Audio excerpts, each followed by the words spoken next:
Assalamualaikum warahmatullahi wabarakatuh. Sobat Nyubi TV dimanapun saat ini Anda berada.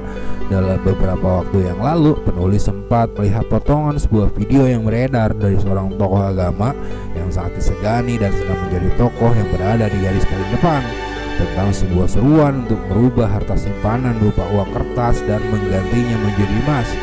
Dalam kesempatan kali ini, Nyubi TV akan mencoba membahas seruan itu dengan perspektif dari penulis dengan segala keterbatasan pengetahuan yang dimiliki oleh penulis.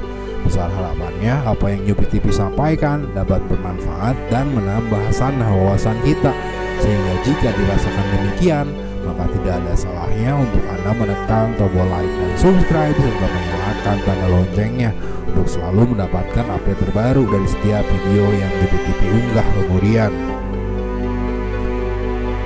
Sobat Nyubi TV, dalam video seruan itu disebutkan tentang ajakan untuk menggunakan uang emas, dan diharapkan dengan upaya itu maka mampu membuat negara-negara kapitalis bangkrut dan Islam kemudian dapat kembali pada masa kejayaannya memimpin bumi, seiring yang diyakini disebut dalam nubuah-nubuah tentang akhir zaman, tentang munculnya Imam Mahdi, kembalinya khilafah Islam.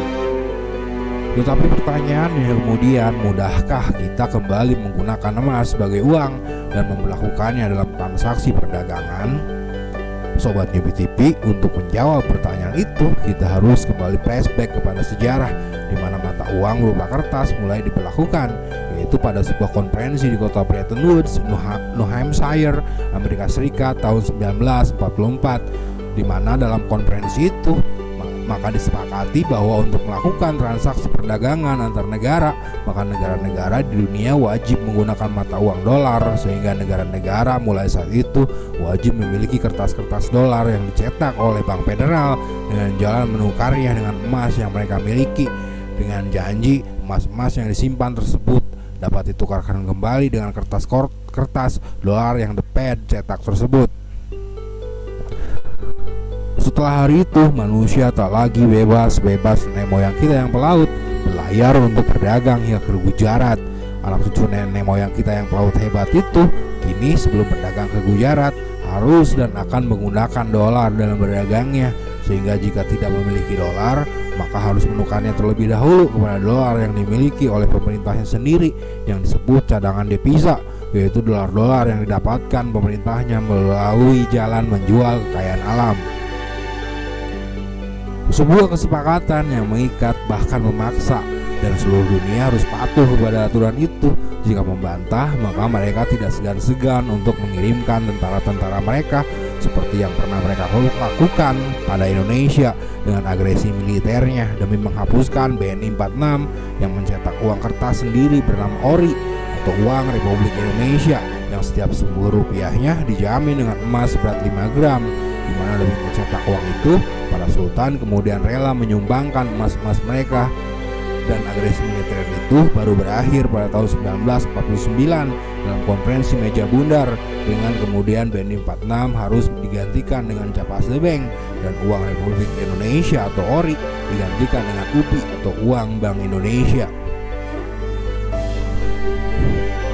Dunia kemudian menyadari kelicikan sistem Bretton Woods dan mencoba melakukan perlawanan. Salah satu contohnya apa yang dilakukan oleh Presiden Prancis Charles de Gaulle, Bung Karno, dan bahkan Presiden Amerika Serikat sendiri yaitu John F. Kennedy dengan menerbitkan Executive Order 11110 yang sedianya memindahkan kuasa percetakan kertas dolar dari The Fed yang swasta itu kepada instansi pemerintah Amerika Serikat sendiri.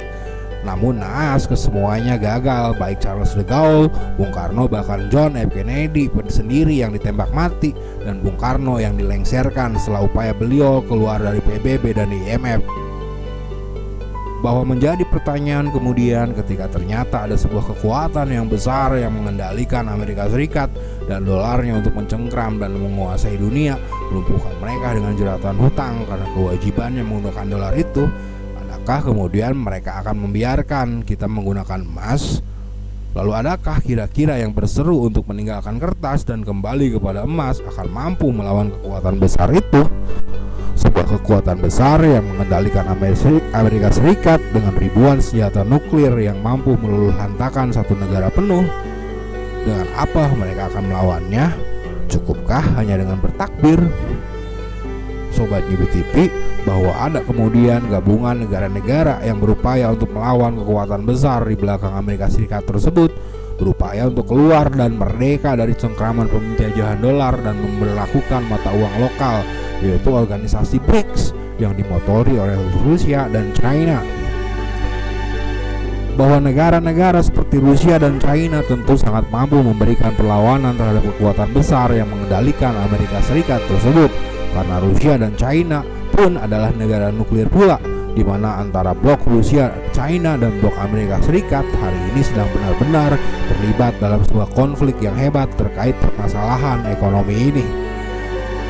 Sehingga atas dasar itu, adakah kemudian yang berseru untuk kembali menggunakan emas, tidak melihatnya sebagai sebuah peluang lepas dan merdeka dari penjajahan uang kertas?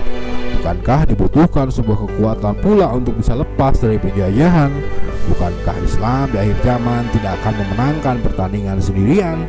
Bukankah Islam harus bersekutu dengan bangsa Rum untuk menang? Lalu mengapa justru mereka berdua dimusuhi? Komunis bangkit. Wallahu a'lam bishawab. Terima kasih sudah menonton. Wassalamualaikum warahmatullahi wabarakatuh.